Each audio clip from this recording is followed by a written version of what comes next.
And just for the record, if you're ever like watching at home and you're getting confused, I made sure that this number up here where it says page number says the nth number that we're on. Like even if I write more stuff on there, I just clear it out and slide it to the side so that you can always, like if you're messed up with something, like you can always tell which number in order it is that I'm working on.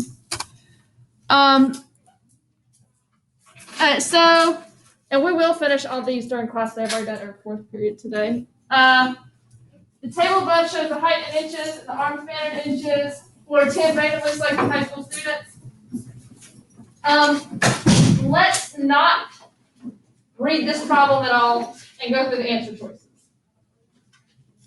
Is this a one sample or two sample? One sample, because we sampled one sample of students and asked them 2 questions. So it is not two sample. Chi-square, I'll do this first. Chi-square goodness of fit is one variable with different categories. Something like colors. This is red, this is blue, this is green. Does it look like something like that?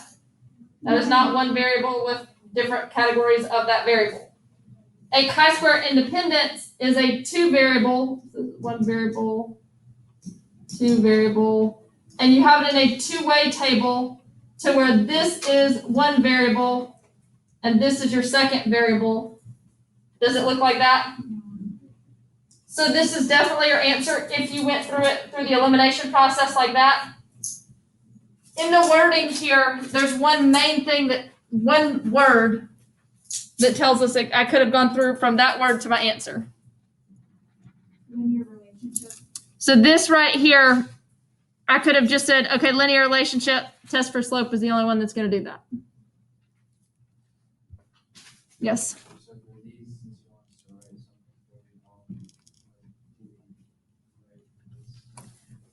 I'm letting you choose what to write. Something like this is something that I would write for this, or something like slope tests linear relationship. I mean, some of them are obviously going to have a lot more work than others, especially today is going to have a lot less than any of the other days because we're going through a lot quicker. All right, so this one, automobile brake pads are either metallic or non-metallic. An experiment is to be conducted to determine whether the stopping distance is the same for both types of brake pads. Just in those first 2 sentences, for an experiment, I have 2 different variables. I have a what kind of variable and a what kind of variable. All right, so what is my explanatory variable?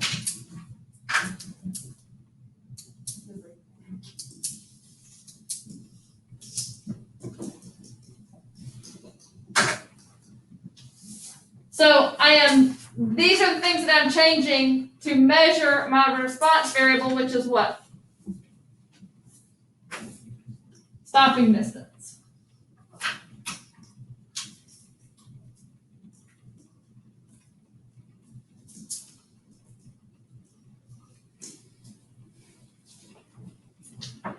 So in previous studies, it was determined that car size is associated with stopping distance. And we already said stopping distance is my response variable, but car type is not associated with my response variable. Well, if it's going to impact, when do I need to deal with it? If it is going to impact my response or if it is not? If it is. Should I, all these answers are blocking, should I block based off of my explanatory variable? No. Should I block based off my response variable? No. Without blocking, it's not going to be that one. So basically here it just comes down to, do I block off the thing that does or does not affect my response? And you said the one that does.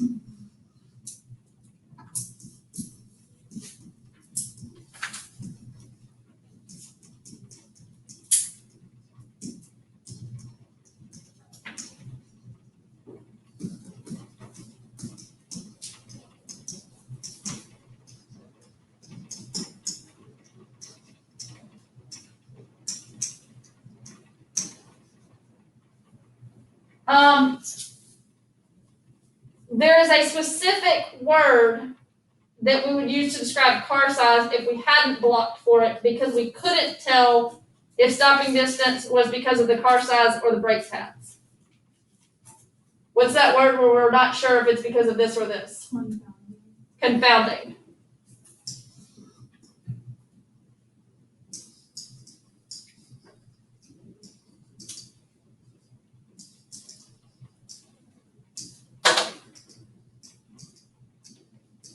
If we didn't block, there would be confounding because we couldn't tell which one was the one that was making the change.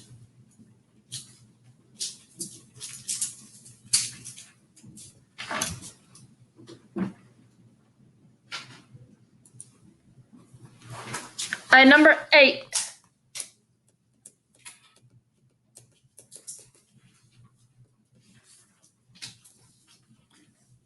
High school physics teacher is conducting an experiment, and they're dealing with the length of time it will take a marble to roll down a sloped chute. The relationship is between the length in centimeters and the time in seconds. Those are our two different variables. And then we are now dealing with a correlation coefficient of 0.964. Well, what is our symbol or letter for correlation coefficient? R.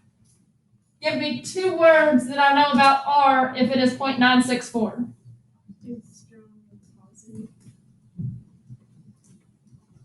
And these are not essential for the problem, but things that I want to go over. So now all they're saying is, after we've done the results, the teacher decided to convert all of the length measurements that were in centimeters to now be meters and not touch time.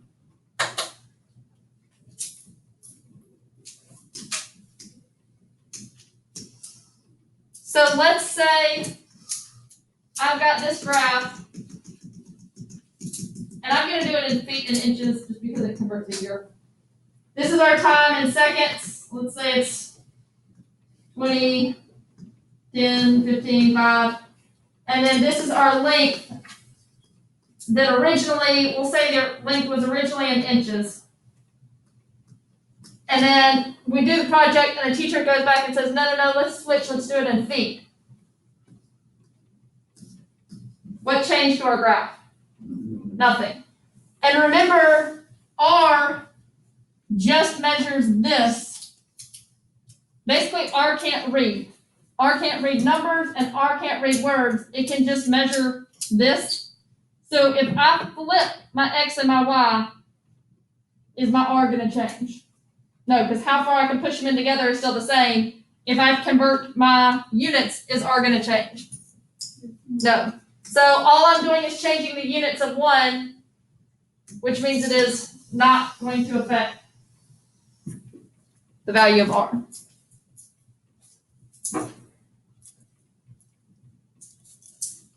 So R doesn't care about words or numbers, it just cares about how close they are together. Changing that kind of thing is not going to change it.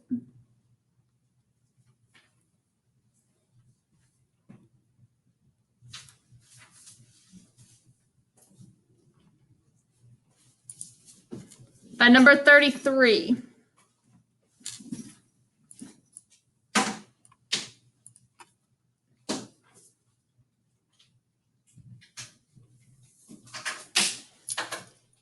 An independent research firm conducted a study of 100 randomly selected children who are participating in a program advertised to improve math skills. If I'm doing a test, what does improve tell me? So I'm testing for greater than, so is that 1 tail or 2 tail? 1 tail. The results showed no statistically significant improvement when we're using alpha equals 0.05. So our p-value was what in comparison to that if no statistically significance? It wasn't less than, y'all can write larger and that's fine. The program sponsors complain that the study has insufficient statistical power.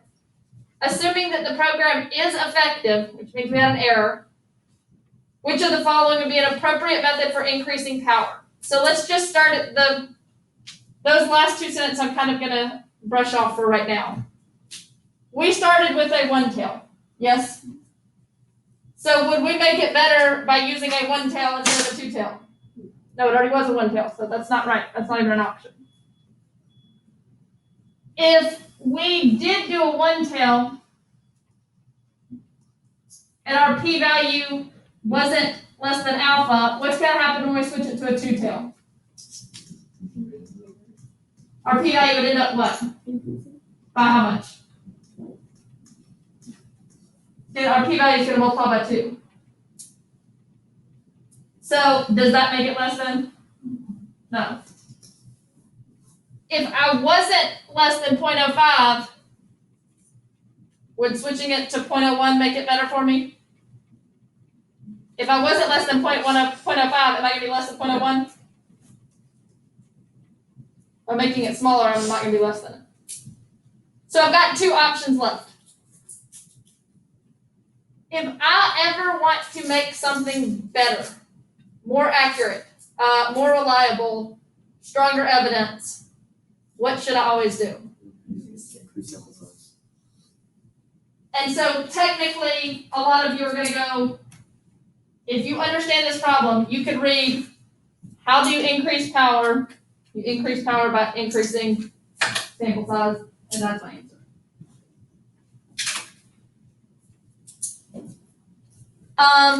This problem doesn't need this, but if I were doing my error chart, which error is this? Type 1. This is my type 2. What is my probability of type 1 error? Simple.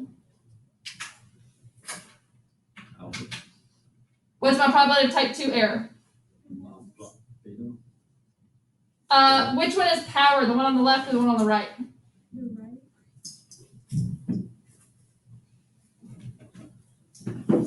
These two right here, so I either go this way or I go this way. Do these work directly or indirectly? Indirectly, because if I increase the likelihood that I'm power, I'm decreasing the likelihood that I'm that way.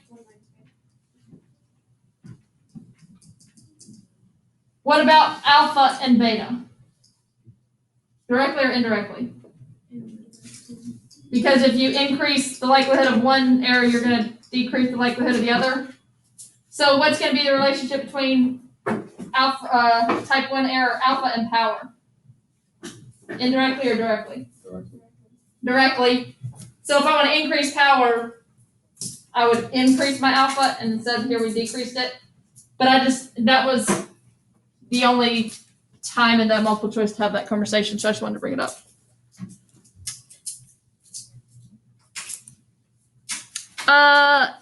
This one, I think people just stopped reading, to be honest. Lynn is planning to fly from New York to Los Angeles.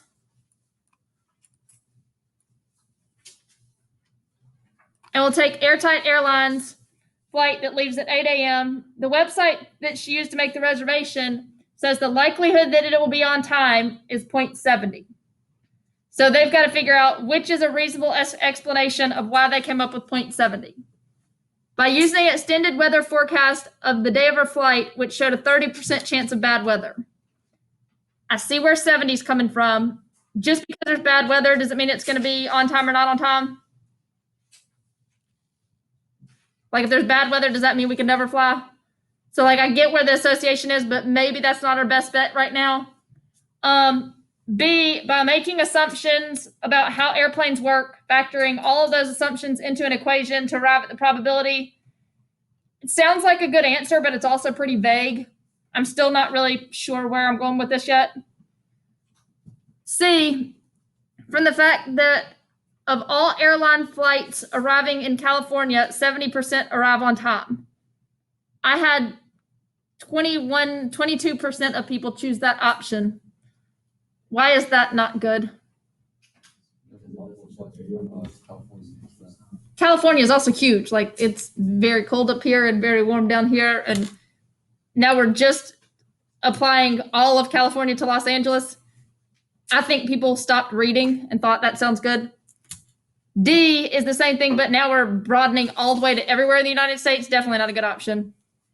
But then E says from the fact that on all previous days of this particular flight had been scheduled, it arrived on time 70% of those days. That is your best answer. So if I repeated the same thing over and over, about blank percent of them were success.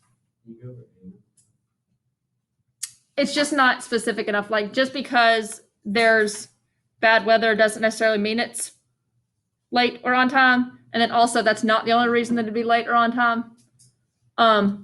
It's not necessarily that it's a bad answer, it's that E is better.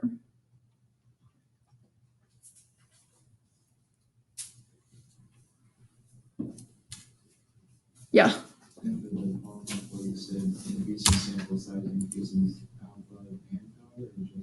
So alpha and power work directly, like as one goes up, the other one goes up. So because of that, increasing sample size would increase both. Yeah. Does that mean that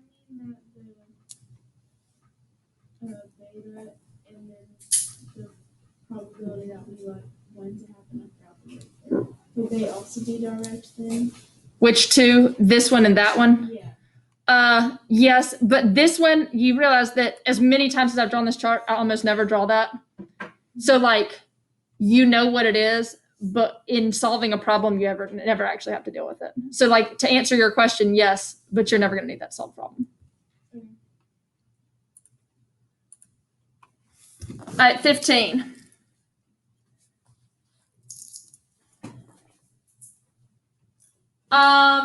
Study of weights of college athletes, player weights for random sample baseball players and for independent random sample of hockey players were compared. What does this say in words? The alternative hypothesis is that the mean of hockey players is greater. The mean of the weight of hockey players is less than the mean of the weight of baseball players. It's just tiny text. It's baseball players less than hockey players. All right, so baseball players being less than hockey players. So all these start with baseball players first. Our alpha level changes. What do I always compare my alpha level to?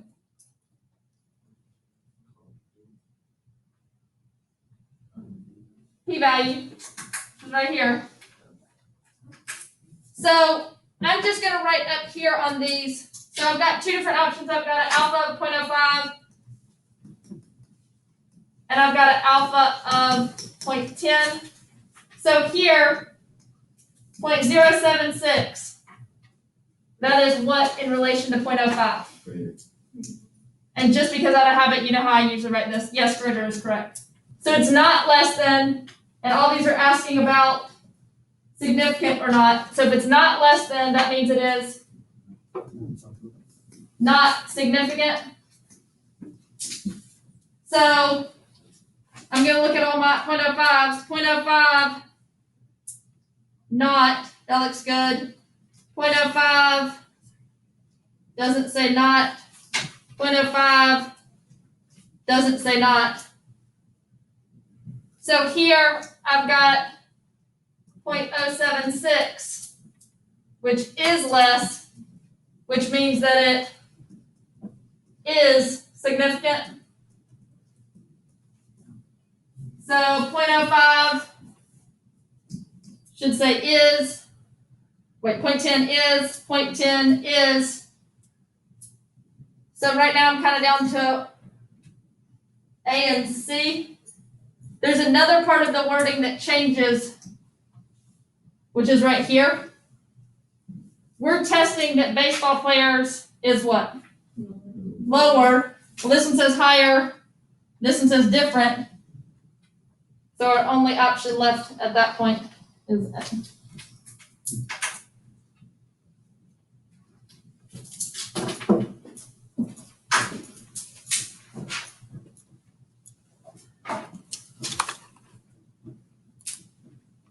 $37.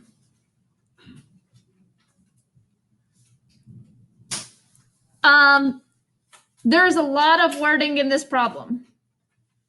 And when I go through this problem, I would be writing a lot down as I go through this problem.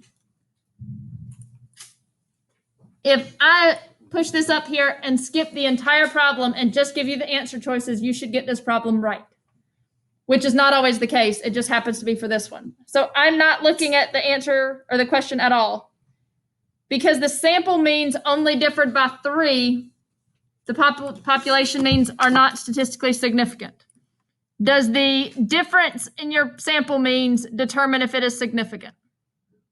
No, you need all pieces of it. These two talk about the second one having a larger standard deviation. Does a larger standard deviation tell you if it's significant or not? No. Now, p-value is going to be what tells us statistically significant. I don't have the question. If my p-value is less than alpha, significant or not? If my p-value is less than alpha, significant or not? Yes or no? Yes. My p-value is not less than alpha. Is it statistically significant? No. So this just happens to be one of those problems that I could have done without ever reading the problem. Now, obviously you can do it with reading the problem as well. The first 3 options are going to mark out whether you've read the problem or not. It gets you all the way to the point of saying this is our test statistic. And it is two-tailed. So just going over for practice.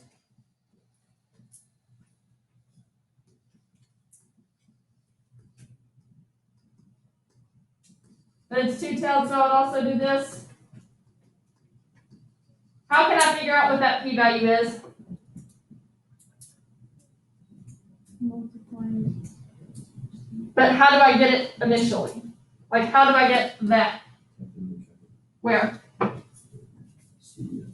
What CDF?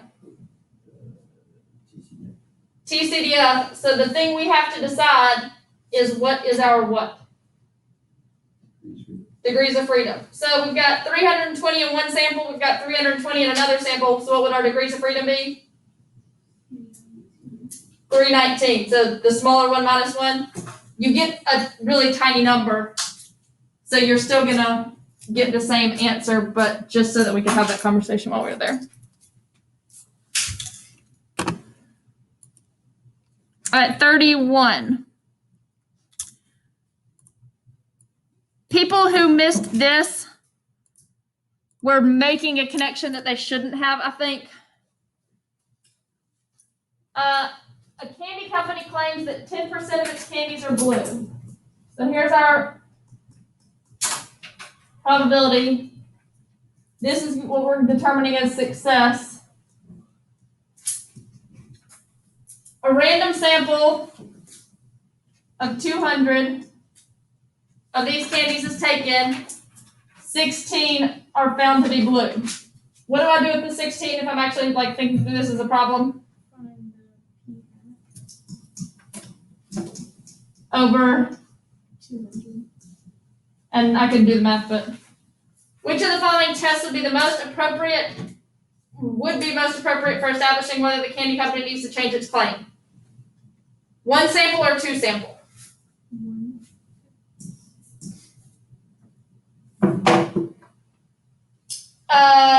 Is this matched pairs? So with these two, I think people thought, hey, we've done this, we've dealt with candy and we did a chi-square test. But why is this one not a chi-square test? What? It's not comparing it to like statistics. Yes, continue, somebody else still started to say something. It doesn't have different categories. It's not comparing the statistics of all of the different colors. I'm only saying it either is blue or it's not. So I would need the statistics and have it for like all the different colors if I wanted to do a chi-square test. So this is just a simple one sample proportion.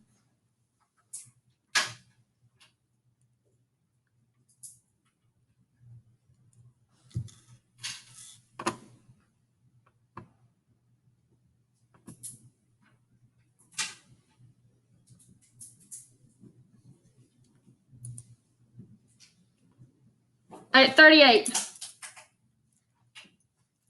This one, I don't think anybody should miss this problem.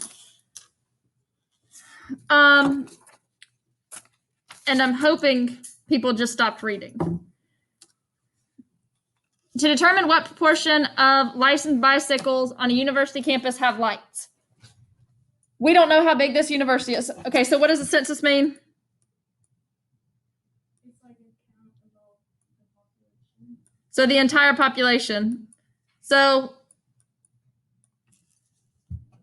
sometimes a census is hard to do. Is the U.S. Census a true census? No, there are people who are left out for one reason or another. It is an attempt at a census, but it is not truly a census. To determine what proportion of licensed bicycles on a university campus have lights. There might be a whole bunch of bicycles on this university campus. It might take us a while, but what is this kind of the saving grace for that answer? So we probably have information about them if they have registered through us. Or maybe you have to have lights to be licensed or something. To determine what proportion of students in a high school support wearing uniforms. Could we do that? Yes. Yes. Now, how would be a way to do that? You could just go down the list and like talk to every student on that list. Or we could start by doing well, you're saying the right thing, so we'd have to survey and then track them down. But yes, so maybe it might not be reasonable. It might be time consuming, but it could be done. To determine what proportion of registered students enrolled in a college are employed more than 20 hours a week. I think that some people got tripped up on this because of this end part. And maybe like, well, what if I worked 20 hours this week, but not next week? And I think that kind of might have thrown people off. If they're registered students, that might have been something that either could have been asked already or we could ask somehow. Right now, that's definitely looking like our best answer. D, to determine what proportion of single-family dwellings in a small town have two-car garages. Could we do that? Yes, you could ride around, or there probably had to be in some documentation somewhere that we have access to. To determine what proportion of fish in Lake Michigan are bass. Easy or not easy? Are you really going to track down every fish in Lake Michigan? No. I'm really just hoping people stopped reading after C, and that's why they didn't choose E. Did a lot of people get that one wrong? No, but I don't think anyone should get that wrong. I had almost 13% of people picked C. So that's why I'm saying it. No, not, and almost 70% got the right answer, but that should be an easy answer. That's what I'm saying. All right, now this one. We've got information on students. Let's group these things right here. What do I usually deal with if I'm dealing with mean? What? Of these. Which other one do I put together? I usually look at these in graphs together, and then I usually look at these in graphs together. It tells me that there is a sample of 100, or of 200, and we want to know about 100 of them are where. We want half. So let's look at our median first quartile, third quartile first. So I've got some box plot, and I might not draw it to scale, but I could draw it of some sort. Our Q1 is 43, our median is 45, Our Q3 is 48. So let's look at all the problems that deal with that. So what percent is in each one of these boxes? 25, which would mean how many people? 50 because it's out of 200. So less than 43 is what percent? Which would mean how many people? Less than 48 inches would be what percent? Which would be how many people? Between 43 and 48 would be about what percent? Which is how many people? Now, if I had put C as E and slid these up, I think more people would have missed this problem. If I said draw a graph using mean and standard deviation, what would you draw a graph that looked like? What would you draw on paper if I said draw a graph with those two numbers? So something that looks like what? Right? Here, like that process. Why? One word. Does this say anything about normal?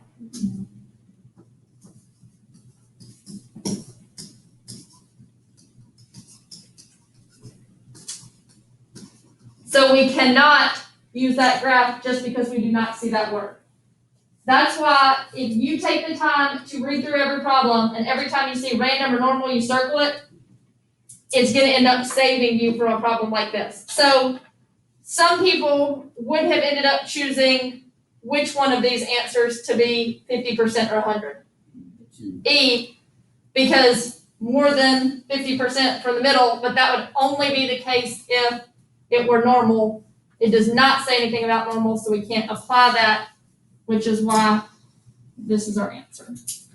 Can we use the central limit theorem and just Say that do it again? that way? Can we use the central limit theorem and do it that way or no? What do you mean? Like, and it's greater than 30, so. Am I thinking about the wrong thing? That's for normal, right? It's because we can't use normal. Like because the problem does. Oh, no. So that would be a sample of. I'm trying to think about the way to say it.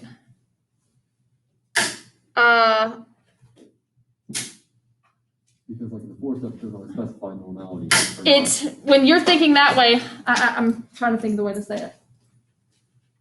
Let's write what you're saying. So you're saying convert it to Z. So what would our equation be if we're doing it like a group like that?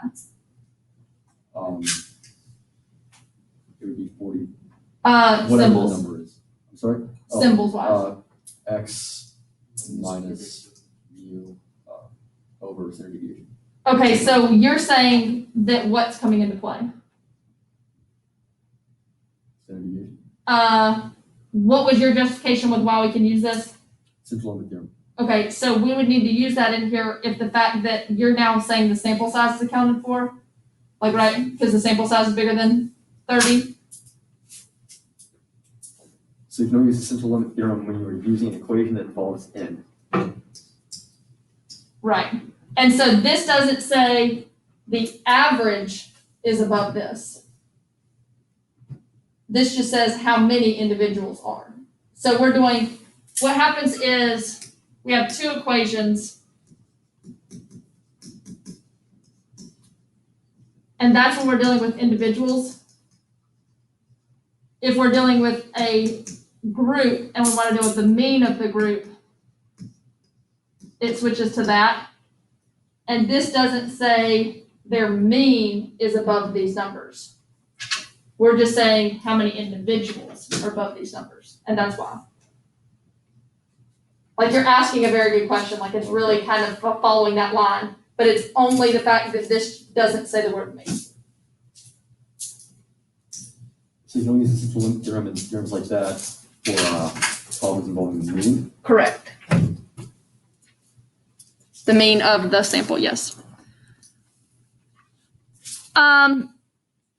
In this problem, it says the student has a standardized score of this, which actually this problem goes into the exact same thing. What does a negative z-score mean? Very obviously. What? Less than the mean. Before I even start? Because those are not less than the mean. What's our equation for, which comes right off of the question that he was asking. This is another one that kind of rides that line of being a little bit confusing. X minus the standard deviation. So I'm now plugging in, I know my z, I know my mean, I know my standard deviation, and I'm just plugging it in to work back algebra. So exact same question, but this one's a little bit more clarity than the question than the one he was asking. Why am I not using this? Because that would be this question. And what wording here tells me we're going with purple as opposed to blue? What score did the student receive? And as opposed to the mean of a group.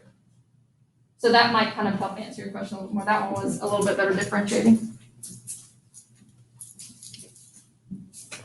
And this one you would have just done algebra. Feel sure y'all could multiply and add.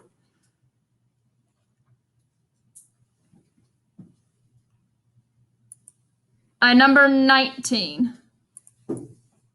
This one has a couple good talking points within it. Television news editor would like to know how local registered voters would respond to the question, are you in favor of the school bond measure that will be voted on in an upcoming election? A telephone survey is conducted during the break in the evening news. Don't keep reading. Just with this tiny piece right here that I'm asking about, explain to me the issue. Not everyone's going to sit and wait for the commercial break and all that. All right, so this is not everybody's going to wait for the commercial break. What about this? People might also So watch the news. one word vocab, because of all that you're saying, is what? Bias. More specific. Sample size? More specific.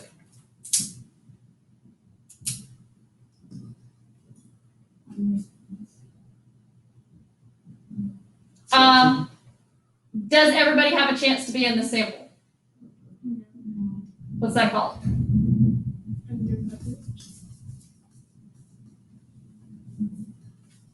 So this piece is saying under coverage. These are the only people who have a chance to be selected in my group. Anyone who's not watching that evening news does not. Now continuing by listening to telephone numbers side by side on the screen, one for viewers to call if they approve and the other to call if they disapprove. What's that called? Extreme. What's the vocab? Response.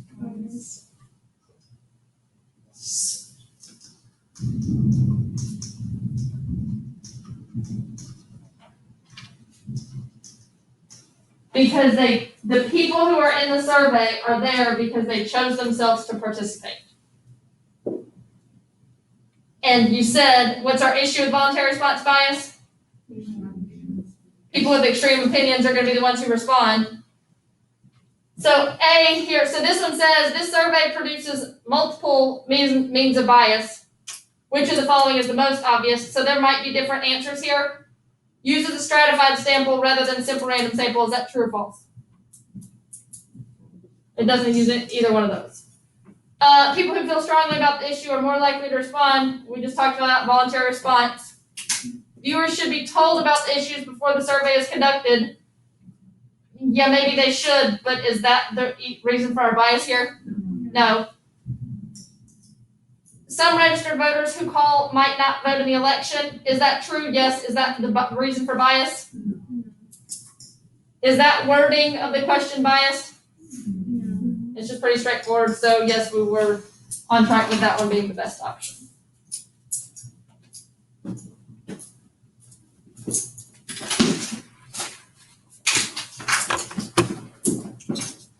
Yeah. So, like, even if answers provide multiple reasons, they could be biased, you want to go for the one that's like.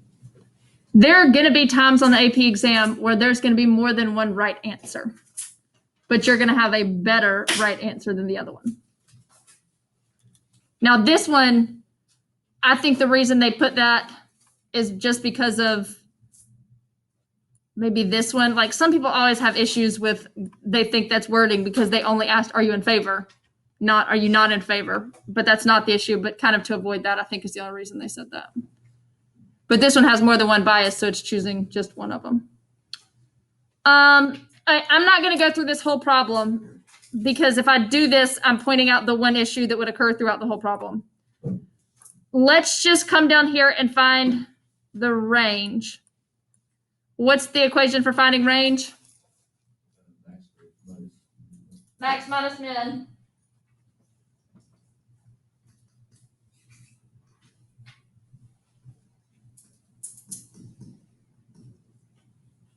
What is the max of company A? 3.7.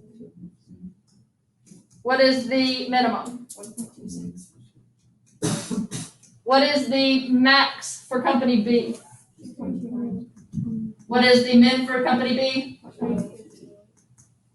So just the fact that it can be read this way or this way. So this one happens to be the higher numbers are on the bottom. And when it's a back-to-back, you've got to think about how you're reading it because the ones closest or smallest, the one farther away are the highest. And you just kind of have to think through that process to be able to answer this. If I were doing median, it ends up being between here and here. If it's between 1.92 and 2, how do I find what the median actually is? Average them, add them together, divide by 2. It's this concept of reading it correctly that goes throughout all these. Your answer ends up being D. That, which you can kind of look at this. The mean here is probably somewhere in low 2s maybe. This one, the middle of 1 is probably where the mean is. All the rest of you would really have to calculate to get an idea.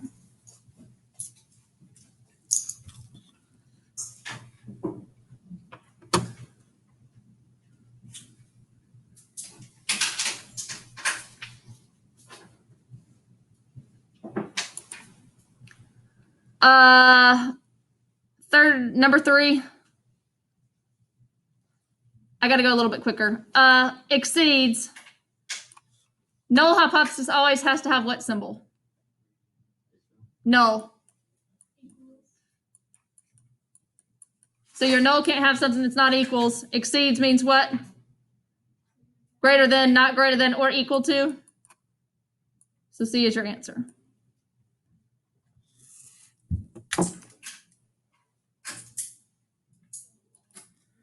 Number 2, this goes back to something we've talked about already. They're testing hypertension. They have 40 men, 40 women. The experimenter randomly assigns 20 of the men and then separately 30 of the women to the placebo group and assigns the rest to the treatment. What's the reason for the separate assignment? They're doing what word here that we've already talked about today? They're blocking. Why do you block? Because it's a confounding variable, and it's because the new drug may affect men and women differently. So we're blocking on gender because it might impact our response variable.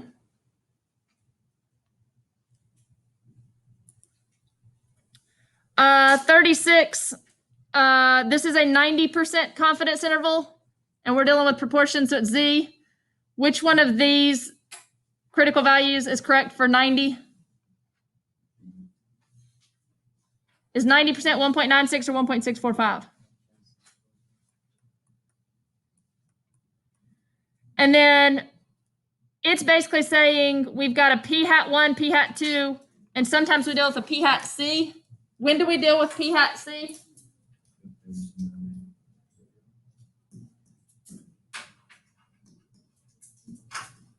When we're doing a what?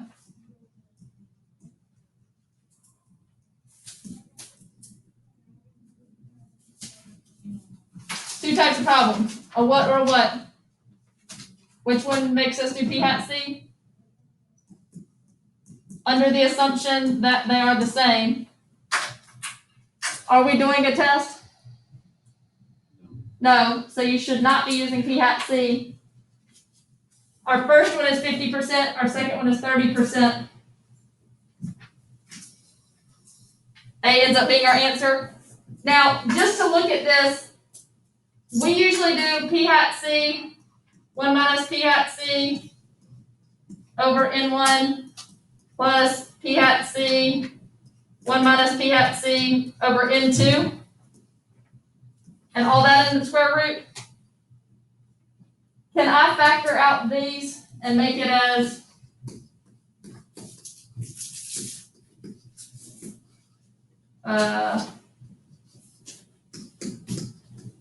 is that the same thing? And I could even just do that. That's the way that the green orange sheet gives you the equation for this. Just by the way, it's the same thing. This one asks for which is the biggest residual. Is C the biggest residual? It's not the farthest away from everything else. It's the farthest one away from the least squared regression line. So it is A.